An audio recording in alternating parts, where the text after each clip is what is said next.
Welcome to the Popanimecomics Lounge, episode 18. My guest today is Micheal Zekas, a voice actor. But before we get into that interview, I'd like to remind everybody to check out popanimecomics.com and to follow us on Twitter at popanimecomics and to check out the Facebook page Pop Anime Comics for all things relating to pop culture, anime, and comics. So without further ado, let's dive right into this interview. How did you first get exposed to anime and cartoons? Oh, blimey. Many years ago on an early Sunday morning. Cartoons, I've grown up with them in my entire life. Saturday morning cartoon routine. Japanese animation originally happened to be on right before all the stuff that seemed so good, whatever channel it happened to be on at the time. And so many years went by. Around age 13, started to get into Pokemon, and that is when I had a major interest in Japanese animation that took off. And went on for years, originally started as a fan, loved the art form, just animation in general across the board, video games as well. Did some acting in high school, and over time had started to fall in love with acting, and it hit me many years later going, acting? Animation. That's right, I've loved this ever since I was a child. Why am I not doing this? And all of a sudden, the love of Saturday morning cartoons became, that's right, I can do this for a living. I'm okay with this. So what shows did you gravitate towards when you were a kid? Really a tough call. It depends on which age I was looking at. If I was a very young child, a lot of early PBS stuff. I grew up earliest time, a lot of Sesame Street, Thomas the Tank Engine, then moved on to Mighty Morphin Power Rangers, which had just come out when I was in kindergarten, if you'll forgive me for dating myself. Everything that had come from Warner Brothers, so everything from Looney Tunes on to Animaniacs, Freakazoid. And as far as animation, originally started with what I could get my hands on. So there was a lot of Pokemon. Ranma and Half is a classic favorite to this date. Rurouni Kenshin. From that point, it started going in many different directions after that, where it just spanned everything and anything. So you got into acting when you were in high school. How did that come about? I had always loved very animated things, and my personality, I was always very expressive and always very whimsical, liking performances and personalities that were a little bit beyond what I would see in everyday life. And so I had gone into high school, loved the performing arts, originally had loved instrumental music, but then had a little change of mindset where I said, I want to try something different. I got hooked on Broadway from about age 13, going to see my first show, which was Jekyll and Hyde in the Merriam Theater in Philadelphia, and then said, this is such beauty, the way everything comes together. I'd like to come out on stage. I'd like to be able to perform in that manner. I love to sing from that time. And then I had just developed it where I could put everything together and be able to perform in front of an audience and on stage. After your high school career, you went to GW, where you studied international affairs, politics, and audio engineering. How did those two fields help you in your voice acting career today? Partially by giving me a little bit of direction as to what it was that I wanted to do.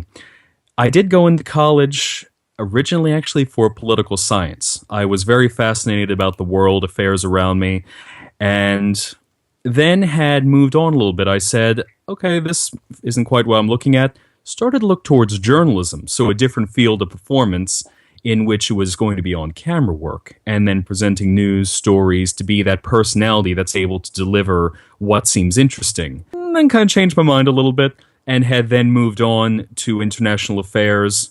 Washington's a funny place in terms of careers and whatnot, and so after a little soul-searching, figuring out what I wanted to do, that's when I'd started to move back towards performing arts. I had been at a convention, actually, in 2010, and I had a friend who I was playing around with a little bit. After just goofing around, teasing her, switching between a few characters, she then physically dragged me up to a panel and said, this is an audition. You will audition for this. As in terms of how everything came together, international affairs, a lot of understanding culture, as I like to get into different art forms around the world. and even a lot of socio-political understanding. Let's say there is some Japanese animation like Gundam that tend to get into much deeper topics, and you can look at lessons in history that go into forming the storyline. And so it's really an ability to understand many times the kind of world that's being created there. And as far as audio engineering, that was a field I had gone into because I wanted to be able to have the skills to produce my own work. And so it's something that, because a voice actor often does a lot of independent work, it's my responsibility to be able to edit what I'm doing, to produce it, to get it out the door. And so it was something so that I could be able to manage my own things so I wouldn't have to be too dependent on having to get out to a studio every time I had an audition or whatnot. You graduate college, and how do you go saying, I want to be a voice actor? Like, what step did you take to determine that's the path you want to pursue? It was very serendipitous. And as I mentioned before, I was at an event about a year after I had graduated college, and my friend had physically dragged me to the panel, to which I had said, that's when the light bulb went off, and I'd realized, oh, this is what I really, really enjoy above everything.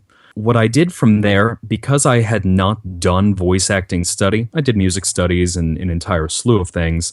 I then proceeded to do some research to learn about the industry, and eventually then to start taking some classes to be able to hone my skill, to be able to familiarize myself with individuals in the industry, and to also learn.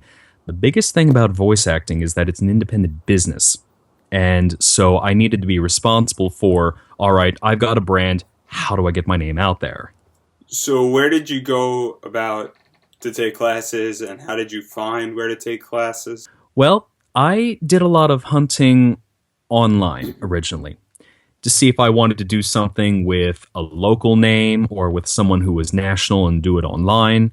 And eventually I decided, now, I live in South Jersey, so a certain degree outside of New York City, which conveniently is a major spot for voiceover recordings.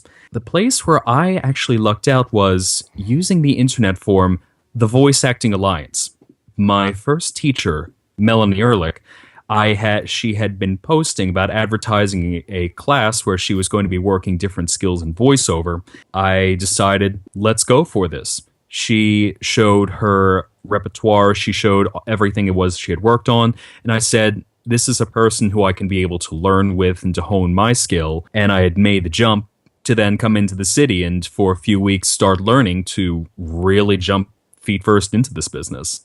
So was your family supportive of this decision of yours? They've known I've loved arts my entire life, and so it was something that they were supportive of it.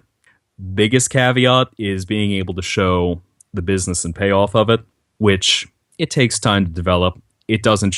One does not make money on the first day that they jump into voiceover, but it was something that had gained more comfort, more acceptance as time had gone on. Now, you said you went into the city. What did your training consist of, briefly? Training. Mostly learning about different forms of voiceover. Learning how to deliver natural, convincing speech, whether it's for commercial, animation, audiobook work, etc. And just being able, the key point is acting. So it was being able to first deliver convincing acting performance, to be able to also meet up with individuals so they can present themselves. I'm solving the problem they have, getting my voice out there and meeting whoever it is that's looking to produce something. And those were the two parts that were most critical. Now, how do you feel that your background in audio engineering, studying under Mitch Cantor, helped you find your voice? With him, Professor Cantor, I had studied under him. I actually went back to school at Mercer County Community College, which had local theater in the area, local radio program that's broadcast all over New Jersey. With him, first learning what happens on both sides of the glass, so I can handle my recordings, but I also know what the engineer's doing, so I have the perspective as to how they have to handle the performance from the actor, and also learning how to mix and master everything that came together.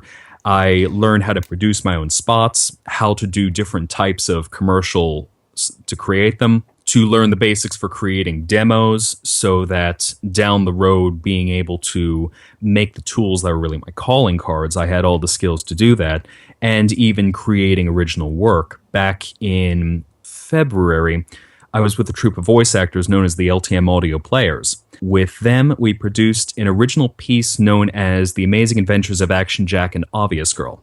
Originally performed it live off-Broadway, then had turned it into a fully produced radio play in the style of classic 1960s slapstick, 1960s Batman-esque type shows.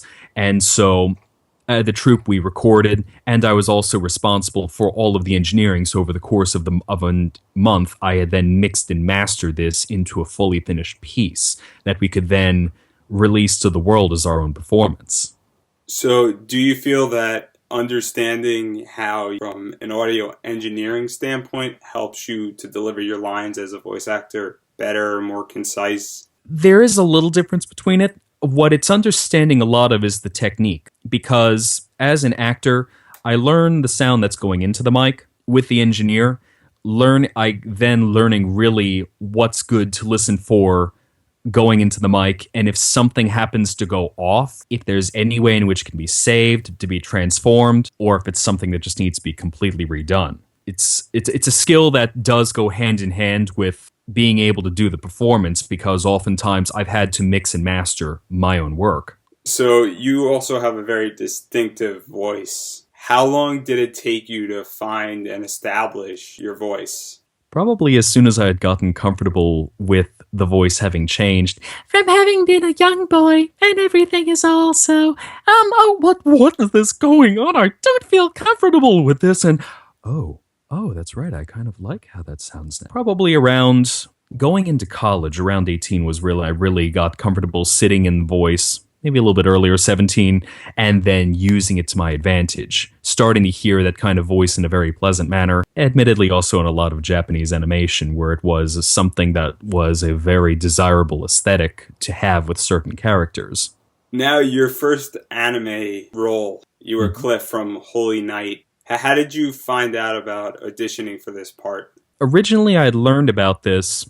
My colleague I had mentioned, and my teacher, Melanie Ehrlich, she had, along with another colleague, had formed a company that was they were providing voiceover services with a specific focus on animation dubbing. And so through a colleague of hers, the other half of her operation, Brittany Lauda, another voice actress, they had gotten in contact with Media Blasters, who stopped doing dubs for many years, mostly as a cost-saving measure, I believe.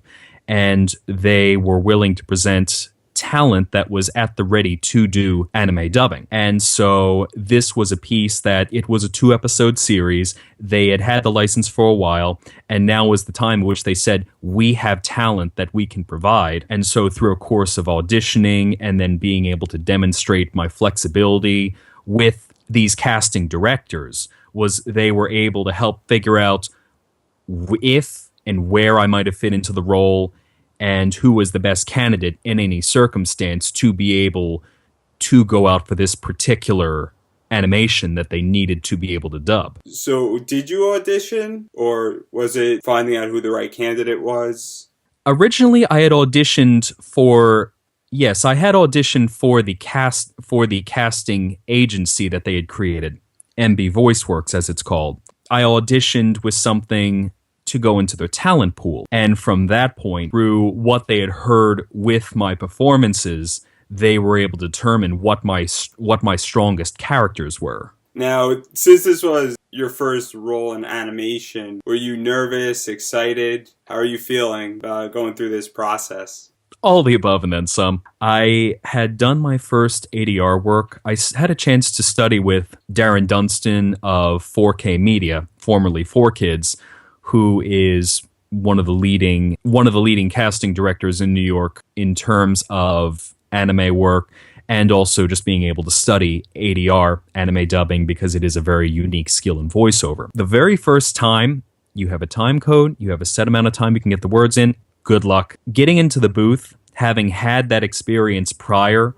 I had comfort and familiarity And I'll tell you, it's very exhausting work, but very exciting, exhausting work. And it then sat in, first few takes, okay, getting up to speed. Then comes the point when everything starts running very nice and smoothly. So do you have any stories that you'd like to share about your work on Holy Night? I'll be honest, Holy Night was actually fairly straightforward in terms of a production. So I was able to perform my work, get everything taken care of, and then finish up. I, on that date, had recorded alongside Mike Pollock, who some might know as the current voice of Dr. Robotnik with Sonic the Hedgehog. And so it was an honor to work with someone on the same level whose work I had respected for years. Probably what was most exciting, hearing the work as I was recording it, and then we had a release party, so had the opportunity right before it had gone public to be able to debut and hear everything, all of the cast and how we had produced this work alongside Media Blaster's engineer, everything come together and just realize we've made this. This is from all of our hearts into this work. Now, to step away from anime, you've done voice work for video games. How does that process work? That one has been more traditional. With all of the video game work that I've had an audition for everything that's come up. And mostly because it's been under different casting directors. So even casting directors that I've been familiar with, they'll have different auditions for different pieces. Process is the same. Do an audition. What's been interesting is that sometimes I've been auditioning for the role that is being offered. And sometimes I've auditioned and gotten roles that I'd never auditioned for, which makes for a very interesting thing when all of a sudden I'm going,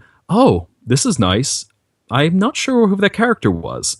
And then all of a sudden, the casting director then presents the character that they had cast me as, and I'm laughing because I know exactly why they had done that. Even though I didn't know what I was going for, they were able to match that perfectly. There's different ways to audition. How do you audition for a video game? First, finding the audition. Either familiarity with the casting director, or it could just be an open casting call. Then what's most important, and this is pretty universal in terms of acting, is being able to really get into that character. So I test it out. I feel I know where this character's voice is. I'm getting into the character's head so I know what they're thinking. So that way I can create the motivation and the scenario behind the lines that I'm saying, because they want to hear as realistic a character as possible. And so I record as the character, get whatever lines and recordings taken care of, and then get everything formatted. Oftentimes they want something a very specific way. Get it recorded, cut up, formatted as they like, send it to them, provide details such as resume, here's other aspects of my work if you requested them, and then it's at the casting director's, well, it's up to the casting director to then make the call as to what they're looking for. So you've done 3 video games, and then you're working on one that's currently being filmed. Do you have a favorite character that you've played in these works? Oh no, that's a tough question. Really depends on what mood I'm in at a given moment. Probably one of my absolute favorites is from a game I just finished up called Slam Fighter 2. Team out of Texas, and managed to get connected with them to go out for this role. And playing 2 different roles in this one. One, Sergei Ionescu, who happens to be a loud and very brash Romanian. He is the 5-time People's Choice Awards winner of Bucharest, and also is completely in love with rap music, and is pretty much a throwback from the Soviet Union. So you have this loud, almost Zangief type character who's just throwing all of these crazy parodies of famous rap lyrics at individuals as insults. And it's a character who is so over the top, so ridiculous, so very fun to get into character as, that I was just creating lines and going back and forth with the director, at which he said, all right, that so was not written in the script, but we're putting it now because that was too perfect. Never stopped having fun when session after session recording him. So when you voice as a character, do you play the game so you could hear your voice and enjoy it? Maybe. What do you find challenging about voice acting for anime and then voice acting for video games? They do have their own unique challenges. Video games, I create the character, and then all of the graphics are generally done afterward, so I have a little more liberty in terms of what I can do. With the anime, because it is dubbing, it's animation that's already preset, the tricky part is successfully timing it all. So one has to be very good at feeling a rhythm to get that line out, to be able to say the line in the right amount of times, depending on how complex the animation is, being able to match flaps and whatnot so that it doesn't look like a 1970s kung fu movie. And challenges, given there's always a lot of effort that goes into creating the character, because I want to be able to make sure I'm fully in there. I'm not just speaking the words and I'm indignant and unhappy at you because you did things to me. No, I have to feel it. I have to really make sure that my voice is doing all the acting. So I have to bring out everything that is, I need to show every bit of emotion that comes out in the voice and really just brings that character to life. And as you mentioned before in this interview, you were involved in the amazing adventures of Action Jack and Oblivious Girl. Mm-hmm. How'd you get involved in that project? That project was originally a collaboration. The radio troupe the voiceover troupe that I mentioned, we were a group of friendly voice actors. And so last summer, actually around this, about 13 months ago, we had gotten together with the idea to produce an off-Broadway show that was going to be staged radio plays. We did this, was originally a collection of about 6 different productions. This was the one that the writer said she wanted to take it somewhere else. We originally did all these on stage, did Foley, sound effects and whatnot, and she wanted to do something more to really turn it into that fully finished radio play. So she then proposed, let's